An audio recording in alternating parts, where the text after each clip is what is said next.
বুড়ো, এই ব্যাংকে আসার তোর কোনো যোগ্যতা আছে? এই ব্যাংক তোর যোগ্যতার বাইরে। তোর মতো ভিখারি এখানে রোজ আসে, বড় বড় কথা বলে। আরে ভিখারি, কোত্থেকে তুই ভেতরে ঢুকে পড়লি? এখানে কোটিপতি লোক আসে, ভাগ এখান থেকে। সকাল ঠিক 10টা বেজেছিল। শহরের সবচেয়ে বড় আর নামী ব্যাংক, বিশ্বাস ব্যাংকের বাইরে লোকেদের লম্বা লাইন লেগেছিল। কেউ টাকা জমা দিতে এসেছিল, কেউ লোনের খবর নিতে, আবার কেউ পাসবই আপডেট করাতে। সেই ভিড়ের মধ্যে একজন বয়স্ক লোক ধীরে ধীরে হাঁটতে হাঁটতে ব্যাংকের দিকে এগোচ্ছিলেন। তার নাম ছিল রামদাস শর্মা। তার বয়স প্রায় 70 বছরের কাছাকাছি হবে। সাদা ধুতি পাঞ্জাবি পরা, কাঁধে একটা পুরনো কাপড়ের থলি আর হাতে কাঠের লাঠি। মুখে একটা সারল্য ছিল, কিন্তু চোখে ছিল গভীরতা। যখন তিনি ব্যাংকের প্রধান দরজায় পৌঁছালেন, তখন গার্ড তাকে ওপর থেকে নিচ পর্যন্ত দেখল। তার মুখে এক অবজ্ঞাসূচক হাসি ফুটে উঠল। গার্ড বলল, বাবা, কোথায় আসছেন? এখানে ব্যাংক আছে, কোনো ধর্মশালা নয়। রামদাসজি শান্ত গলায় জবাব দিলেন, বেটা, আমাকে ভেতরে যেতে হবে, একটু কাজ আছে। গার্ড ভুরু কুচকে বলল, কেমন কাজ? অ্যাকাউন্ট খুলতে হবে নাকি? আগে টোকেন নিন। রামদাসজি হাসলেন এবং বললেন, আমাকে ম্যানেজারের সাথে দেখা করতে হবে। গার্ড হেসে ফেলল, ম্যানেজার? সরাসরি ম্যানেজারের সাথে? বাবা, আগে লাইনে দাঁড়ান। এখানে যে কেউ ম্যানেজারের সাথে দেখা করতে পারে না। লাইনে দাঁড়ানো কিছু লোক এই কথাবার্তা শুনছিল। কেউ হাসছিল, কেউ ফিসফিস করছিল। রামদাসজি কিছু না বলে ধীরে ধীরে ভেতরে চলে গেলেন। ব্যাংকের ভেতর বেশ ভিড় ছিল। কাউন্টারগুলোর সামনে লোক দাঁড়িয়েছিল, মেশিনের আওয়াজ আসছিল, আর স্টাফরা দ্রুত কাজ করছিল। রামদাসজি সরাসরি সেই কাউন্টারের দিকে গেলেন যেখানে রিমা সাক্সেনা বসেছিল। রিমা ব্যাংকের সিনিয়র অফিসার ছিল, শিক্ষিত, বুদ্ধিমান আর কাজে খুব কড়া। কিন্তু তার ভেতরে একটা দুর্বলতাও ছিল। সে মানুষকে তাদের পোশাক আর মর্যাদা দেখে বিচার করত। রামদাসজি ধীরে ধীরে কাউন্টারের সামনে গিয়ে দাঁড়ালেন। রিমা কোনো গ্রাহকের কাগজ দেখছিল। কয়েক মিনিট পর সে মাথা তুলল এবং সামনে দাঁড়িয়ে থাকা বৃদ্ধকে দেখল। সে সাথে সাথে ভুরু কুচকে ফেলল। হ্যাঁ বাবার, কি কাজ? রামদাসজি নম্রভাবে বললেন, মা, আমাকে ব্যাংকের ম্যানেজারের সাথে দেখা করতে হবে। রিমা মৃদু হাসি চেপে বলল, ম্যানেজারের সাথে কেন? রামদাসজি বললেন, শুধু একটা জরুরি কথা বলতে হবে। রিমা এবার খোলাখুলি হেসে ফেলল। সে পাশে বসে থাকা তার সহকর্মীকে আস্তে করে বলল, আজকাল তো সবাই সরাসরি ম্যানেজারের সাথেই দেখা করতে চলে আসে। তারপর সে রামদাসজির দিকে তাকিয়ে বলল, বাবা, ম্যানেজার খুব ব্যস্ত থাকেন, আপনি আগে আপনার কাজ বলুন। রামদাসজি ধীরে ধীরে বললেন, আমার কাজটা একটু বিশেষ, তাই ওনার সাথেই দেখা করা জরুরি। এবার রিমা বিরক্ত হতে লাগল। সে চড়া গলায় বলল, দেখুন বাবা, এখানে রোজ শয়ে শয়ে লোক আসে। সবাই যদি বলে তাকে ম্যানেজারের সাথে দেখা করতে হবে, তবে ব্যাংক কিভাবে চলবে? লাইনে দাঁড়ানো কিছু লোক হেসে ফেলল। একজন লোক বলল, মনে হয় বাবা লোন নিতে এসেছেন। দ্বিতীয়জন বলল, অথবা হয়তো বিনে পয়সায় টাকা চাইতে। রামদাসজি সবার কথা শুনলেন, কিন্তু কিছু বললেন না। তিনি কেবল শান্ত হয়ে দাঁড়িয়ে রইলেন। রিমা আবার বলল, ঠিক আছে বাবা, যদি আপনার সত্যি ম্যানেজারের সাথে দেখা করতে হয়, তবে আগেই ফর্মটা ফিল করুন। সে একটা লম্বা ফর্ম এগিয়ে দিল। রামদাসজি ফর্মটা হাতে নিলেন, সেটা দেখলেন এবং তারপর ধীরে ধীরে বললেন, মা, এই কাজ ফর্ম দিয়ে হবে না। রিমা রেগে গিয়ে বলল, তাহলে কিভাবে হবে? রামদাসজি শান্ত গলায় জবাব দিলেন, যদি ম্যানেজারের সাথে দেখা করিয়ে দাও, তবে সব বুঝতে পারবে। রিমা দীর্ঘশ্বাস ফেলল। তার এখন পরিষ্কার মনে হচ্ছিল যে এই বৃদ্ধ লোকটা তার সময় নষ্ট করছেন। সে ঠান্ডা গলায় বলল, বাবা, একপাশে গিয়ে বসে পড়ুন, যখন সময় পাবো তখন দেখব। ব্যাংকের কোনায় একটা পুরনো চেয়ার পড়েছিল। রামদাসজি ধীরে ধীরে সেখানে গিয়ে বসে পড়লেন, কাঁধের ঝোলাটা নিচে রাখলেন, লাঠির ওপর 2 হাত রাখলেন আর চুপচাপ ব্যাংকের পরিবেশ দেখতে থাকলেন। কিন্তু তিনি জানতেন না যে আজ এই ব্যাংকে যা হতে যাচ্ছিল তা পুরো স্টাফদের চিন্তাধারা বদলে দেবে এবং সবচেয়ে বেশি ধাক্কা খাবে রিমা সাক্সেনা। ব্যাংকের কোণায় রাখা চেয়ারে বসে রামদাস শর্মা চুপচাপ সব দেখছিলেন। তার মুখে না ছিল রাগ, না ছিল অস্থিরতা, শুধু একটা গভীর শান্তি ছিল, যেন তার কোনো তাড়াহুড়ো নেই।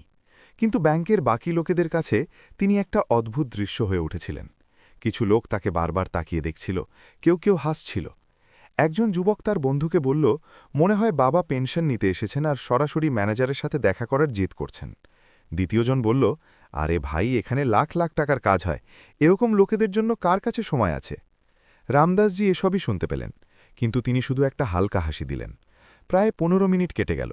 ওদিকে কাউন্টারে বসে রিমা সাক্সেনা অনবরত গ্রাহকদের কাজ সামলাচ্ছিল, কিন্তু মাঝে মধ্যে তার নজর সেই কোণায় বসে থাকা বৃদ্ধের দিকে চলে যাচ্ছিল। প্রতিবার সে সেই পুরনো ধুতি, সেই ঝোলা আর সেই শান্ত মুখ দেখতে পাচ্ছিল। শেষমেশ সে বিরক্ত হয়ে গেল।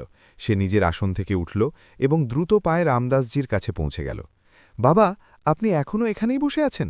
রামদাসজি শান্ত গলায় বললেন, হ্যাঁ মা, তুমিই তো বলেছিলে অপেক্ষা করতে।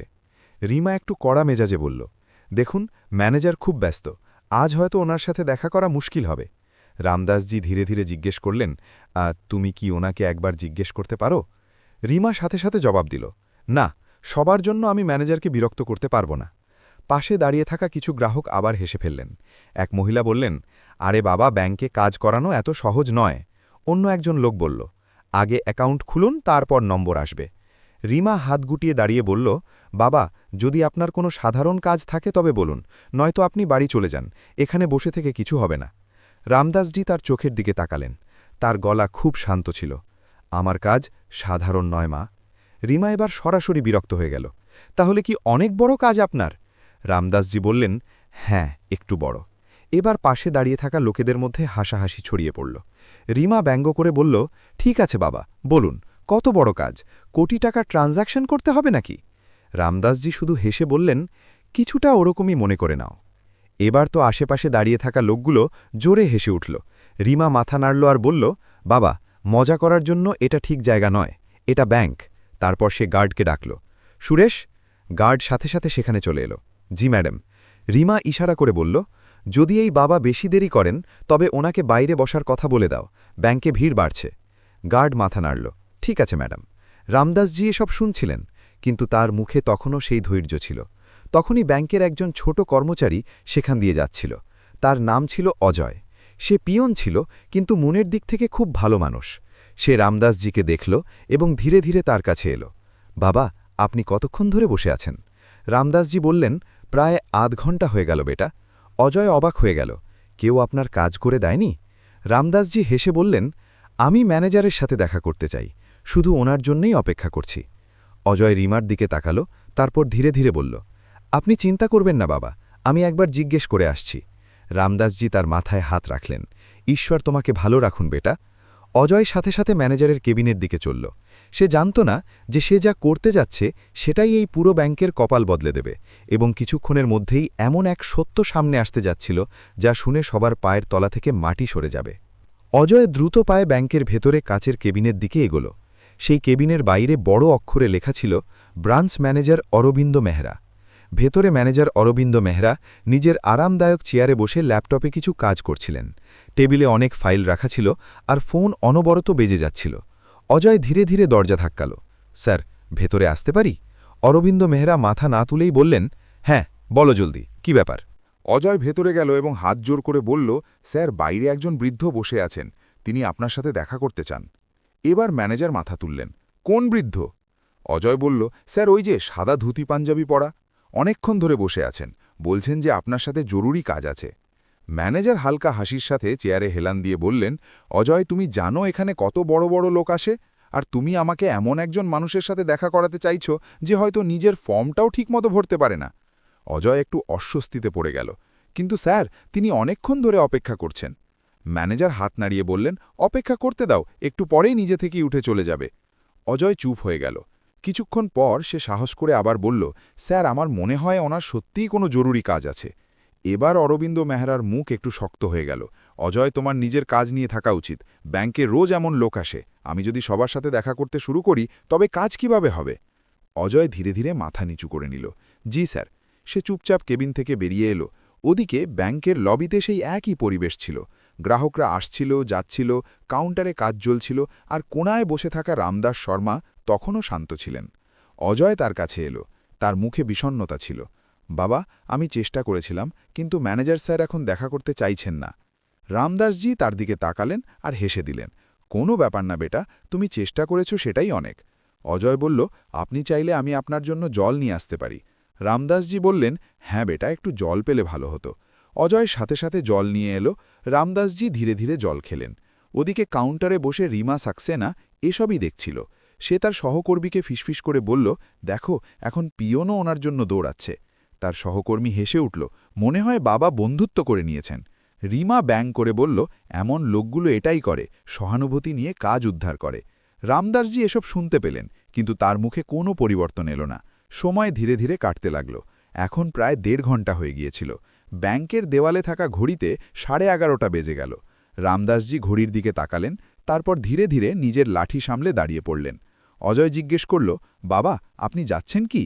রামদাসজি বললেন, না বেটা, এখন হয়তো আমাকে নিজেই ম্যানেজারের সাথে দেখা করতে হবে। এতটা বলে তিনি ধীরে ধীরে ম্যানেজারের কেবিনের দিকে এগোতে লাগলেন। যখন লোকেরা তাকে সেই দিকে দেখল, অনেকেই আবার ফিসফিস করতে লাগল। একজন লোক বলল, দেখো, বাবা এবার সরাসরি ম্যানেজারের ঘরে যাচ্ছেন। অন্যজন হাসতে হাসতে বলল, এবার মজা হবে। রিমাও এটা দেখল। সে সাথে সাথে নিজের সিট থেকে উঠল এবং দ্রুত পায়ে এগিয়ে গেল। বাবা ওদিকে যেতে পারবেন না। কিন্তু ততক্ষণে রামদাস শর্মা ম্যানেজারের দরজার কাছে পৌঁছে গিয়েছিলেন এবং পরের মুহূর্তেই তিনি দরজা খুলে দিলেন। ভেতরে বসা ম্যানেজার অরবিন্দ মেহরা হঠাৎ মাথা তুললেন। তার নজর সামনে দাঁড়িয়ে থাকা বৃদ্ধের ওপর পড়ল এবং তিনি ভুরু কুঁচকে বললেন, আরে, আপনি ভেতরে কিভাবে এলেন?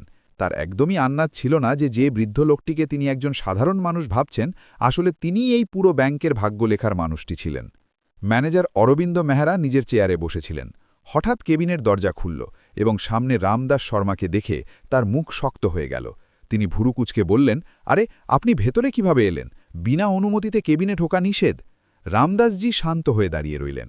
তিনি ধীরে ধীরে বললেন, বেটা, আমি অনেকক্ষণ ধরে তোমার সাথে দেখা করার চেষ্টা করছিলাম, তাই ভাবলাম নিজেই চলে আসি। ইতিমধ্যে রিমা সাক্সেনাও দ্রুত ভেতরে এলো। সে কিছুটা ঘাবড়ে গিয়েছিল। স্যার, সরি, আমি উনাকে আটকেছিলাম, কিন্তু উনি জোর করে ভেতরে চলে এলেন। ম্যানেজার রেগে গিয়ে বললেন, এটা ব্যাংক, কোনো বাজার নয় যে কেউ যখন তখন আমার কেবিনে চলে আসবে নাকি?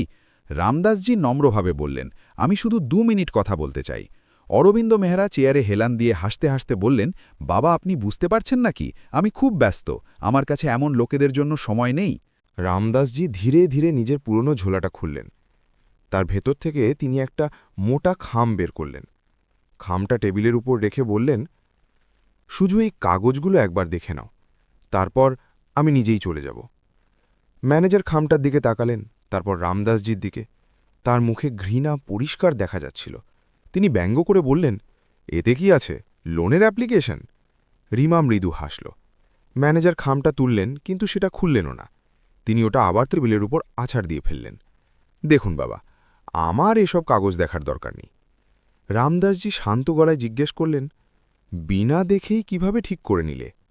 ম্যানেজার হাসতে হাসতে বললেন, আমার মানুষ চেনা আছে, বহু বছর ধরে ব্যাংক চালাচ্ছি। তারপর তিনি সরাসরি রামদাসজির চোখের দিকে তাকিয়ে বললেন, আপনার মতো লোক এখানে রোজ আসে, বড় বড় কথা বলে, কিন্তু পকেট খালি থাকে। কেবিনের বাইরে দাঁড়িয়ে থাকা রিমা এটা শুনে হাসছিল। রামদাসজি কিছুক্ষণ চুপ রইলেন। তারপর তিনি দীর্ঘশ্বাস ফেলে বললেন, বেটা, অনেক সময় সত্যিটা তেমন হয় না যেমনটা দেখা যায়। ম্যানেজার বিরক্ত হয়ে বললেন, দেখুন বাবা, আমার সময় নষ্ট করবেন না। যদি আপনার কোনো কাজ না থাকে তবে আপনি বাইরে যেতে পারেন। রামদাসজি ধীরে ধীরে খামটা আবার টেবিলের ওপর রাখলেন। ঠিক আছে, যখন তোমার বিশ্বাসই নেই তখন আমি যাই। তারপর তিনি শান্ত গলায় একটা কথা বললেন, কিন্তু মনে রেখো, আজ যা হয়েছে তার প্রভাব অনেক দূর পর্যন্ত যাবে। এটা শুনে ম্যানেজার হেসে উঠলেন, আচ্ছা, এখন আপনি আমাকে ধমকি দিচ্ছেন? রামদাসজি কোনো জবাব দিলেন না। তিনি নিজের ঝোলাটা তুললেন, লাঠি সামলালেন আর ধীরে ধীরে কেবিন থেকে বেরিয়ে গেলেন। ব্যাংকের লবিতে নিস্তব্ধতা ছেয়ে গেল। সবার নজর তার ওপর আটকে গেল। কেউ হাসছিল, কেউ মাথা নাড়ছিল। রিমা আবার নিজের জায়গায় এসে বসল। সে তার সহকর্মীকে বলল, আজকাল লোকে কত অদ্ভুত কথা বলে না। ওদিকে রামদাসজি ধীরে ধীরে ব্যাংকের দরজা দিয়ে বাইরে বেরিয়ে গেলেন। কিন্তু তার যাওয়ার পর কেবিনের ভেতরে টেবিলের ওপর রাখা সেই খামটা তখনও পড়েছিল। কিছুক্ষণ পর সেখানে অজয় এলো। তার নজর সেই খামটার ওপর পড়ল। তার মনে পড়ল, এটাই সেই কাগজ যা বাবা বারবার দেখাতে চাইছিলেন। অজয় ধীরে ধীরে খামটা তুলল।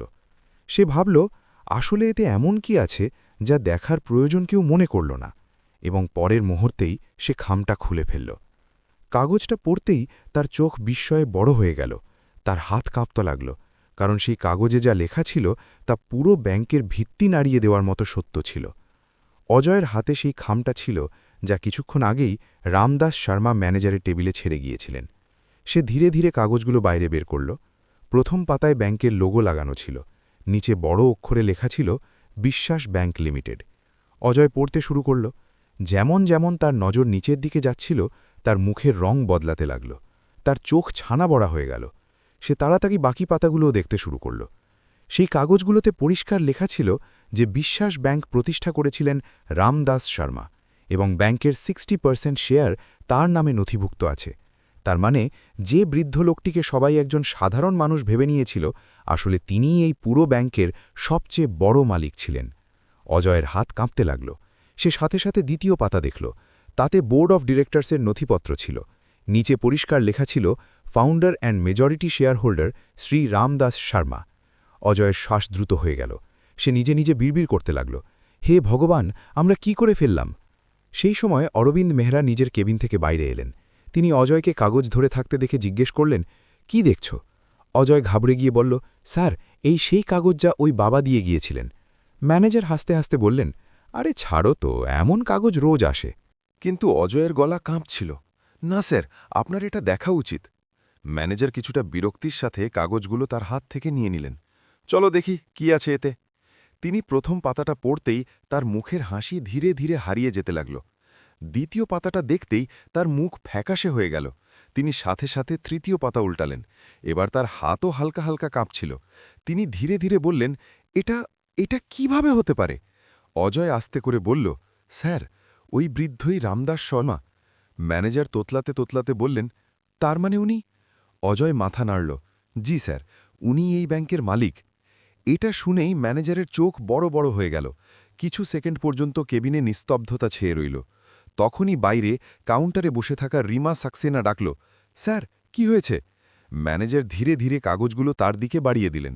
রিমা পড়তেই তার মুখ থেকেও রং উড়ে গেল। তার হাত কাঁপতে লাগল। এটা এটা তো... ম্যানেজার নিচু গলায় বললেন, আমরা ব্যাংকের মালিকের অপমান করে ফেলেছি। রিমার হঠাৎ মনে পড়ল কিভাবে সে বারবার তাকে বাবা বলে তাচ্ছিল্য করছিল, কিভাবে সে গার্ডকে বলেছিল তাকে বাইরে বসিয়ে দিতে। তার চোখে আতঙ্ক পরিষ্কার দেখা যেতে লাগল। ব্যাংকের ভেতর ধীরে ধীরে এই খবর ছড়িয়ে পড়ল। স্টাফরা একে অপরের সাথে ফিসফিস করতে লাগল। সত্যি কি উনিই মালিক ছিলেন? আমরা তো তাকে চিনতেই পারলাম না। এখন কি হবে? ম্যানেজার অরবিন্দ মেহরা চেয়ারে বসে পড়লেন। তার কপালে ঘাম দেখা দিল। তিনি ঘড়ির দিকে তাকালেন। তখন মাত্র দুপুর 12টা বেজেছিল, কিন্তু তার মনে হচ্ছিল যেন পুরো দিনটা তার ওপর ভেঙে পড়েছে। তখনই হঠাৎ ব্যাংকের বাইরে হইচই শুরু হলো। গার্ড তাড়াতাড়ি ভেতরে এলো। Sir, sir! ম্যানেজার ঘাবড়ে গিয়ে জিজ্ঞেস করলেন, কি হয়েছে? গার্ড বলল, স্যার, বাইরে অনেকগুলো বড় গাড়ি এসে দাঁড়িয়েছে। আর আর গার্ড কাঁপতে কাঁপতে বলল, সেগুলো থেকে ওই বৃদ্ধই নামছেন। পুরো ব্যাংক হঠাৎ শান্ত হয়ে গেল, কারণ এবার ব্যাংকের আসল মালিক ফিরে এসেছিলেন এবং এবার তিনি শুধু দেখা করতে আসেননি। ব্যাংকের বাইরে অনেকগুলো গাড়ি এসে দাঁড়ালো। গার্ড সাথে সাথে সোজা হয়ে দাঁড়িয়ে পড়ল। কিছু মুহূর্ত পরেই রামদাস শর্মা ভেতরে এলেন। এবার তাঁর সাথে আরও 2জন অফিসারও ছিলেন, যাদের হাতে ফাইল ছিল। পুরো ব্যাংক নিস্তব্ধ ছিল। ম্যানেজার অরবিন্দ মেহরা এবং রিমা সাক্সেনা ঘাবড়ে দাঁড়িয়েছিলেন। রামদাসজি ধীরে ধীরে এগিয়ে এলেন এবং শান্ত গলায় বললেন, কাল আমি এখানে একজন সাধারণ গ্রাহক হয়ে এসেছিলাম, কিন্তু আমি এখানে মনুষ্যত্ব দেখতে পাইনি। একজন অফিসার ফাইল খুলে সবার সামনে বললেন, এই নথিপত্র প্রমাণ করে যে বিশ্বাস ব্যাংকের প্রতিষ্ঠাতা এবং সবচেয়ে বড় শেয়ারহোল্ডার হলেন শ্রী রামদাস শর্মা। এটা শুনেই সবাই স্তব্ধ হয়ে গেল। রামদাসজি ম্যানেজারের দিকে তাকিয়ে বললেন, যে ব্যাংকের ভিত্তি আমি পরিশ্রম দিয়ে তৈরি করেছি, সেখানে যদি মানুষকে পোশাক দিয়ে বিচার করা হয়, তবে এই ব্যাংক সঠিক পথে নেই। তারপর তিনি সিদ্ধান্ত শোনালেন, আজ থেকে অরবিন্দ মেহরা আর ম্যানেজার থাকবেন না, আর অজয়, যে অন্তত মনুষ্যত্ব বোঝে, সেই এখন থেকে এই শাখার দায়িত্ব সামলাবে। রিমা কাঁদতে কাঁদতে বলল, আমাকে ক্ষমা করে দিন স্যার। রামদাসজি শান্ত গলায় বললেন, ভুল থেকে শেখো, মনে রেখো, ব্যাংক টাকা দিয়ে চলে, কিন্তু সম্মান দিয়ে বড় হয়। সেই দিনের পর ব্যাংকে একটা নিয়ম হয়ে গেল, এখানে প্রতিটি মানুষের সম্মান সমান হবে। যদি আপনাদের এই গল্পটি পছন্দ হয়ে থাকে, তবে অবশ্যই লাইক করবেন এবং এমনই মজাদার ও শিক্ষামূলক গল্প শোনার জন্য আমাদের চ্যানেলটি সাবস্ক্রাইব করবেন। এই গল্পটি আপনাদের বন্ধু এবং পরিবারের সাথে শেয়ার করতে ভুলবেন না, যাতে এই সুন্দর শিক্ষাটি বেশি বেশি মানুষের কাছে পৌঁছতে পারে। ধন্যবাদ।